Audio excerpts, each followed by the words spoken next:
សិក្សាអំពី Delta Filter Multi Title Delta Filter Multi Title គឺសម្រាប់ស្លង់តាមប្រភេទទិន្នន័យច្រើនលក្ខខណ្ឌ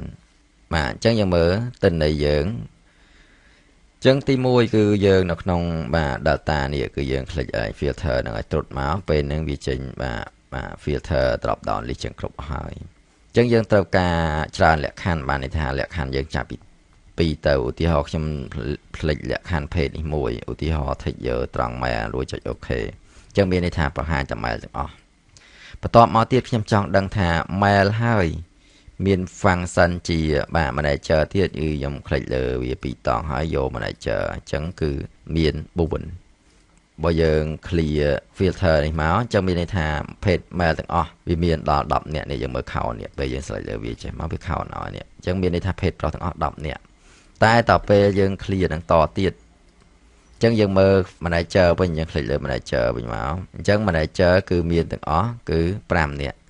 តែ manager ឲ្យ page ប្រុសមានប៉ុន្មានយើង click 2តង់ហើយគឺយើង click លើ up មក OK មកអញ្ចឹង manager ឲ្យដែលមាន page ប្រុសគឺមានតែ4នាក់ទេអញ្ចឹង manager page ស្រីមានប៉ុន្មានអ្នកវិញអញ្ចឹងយើង click នេះ page ស្រីវិញ OK មកអញ្ចឹង manager ឲ្យ page ស្រីមានតែ1នាក់ទេ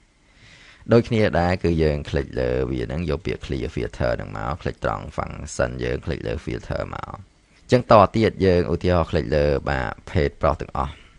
នេះអូខេអញ្ចឹង page ប្រុសទាំងអស់គឺមាន10នាក់ស្រាប់យើងចង់ដឹងថា page ប្រុសហើយនៅខេត្តតាកែវទៀតមានប៉ុន្មាននាក់អញ្ចឹងលក្ខខណ្ឌយើង2តង់page ប្រុសហើយបាទខេត្តតាកែវទាំងអស់មានបាទ4នាក់អញ្ចឹង page ប្រុសហើយខេត្តតាកែវហើយមានប្រាក់ខែ200ប្រហែលនាក់គឺយើង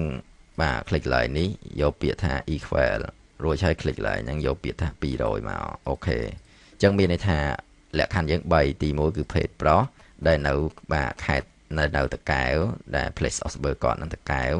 បន្តមកទៀតមានប្រាក់ខែ200គឺមាន2នាក់តែបើយើងបាទ clear salary filter នេះចោលអញ្ចឹងមានថា page ប្រុសហើយនៅបាទតាកែវមាន4នាក់បាទអញ្ចឹងបើយើង clear បាទតាកែវចេញទៀតអញ្ចឹងមានថា page ប្រុសទាំងអស់គឺបាទ10នាក់បាទអញ្ចឹងយើង clear វាទាំងអស់មកពេលហ្នឹងធម្មតាវិញហើយ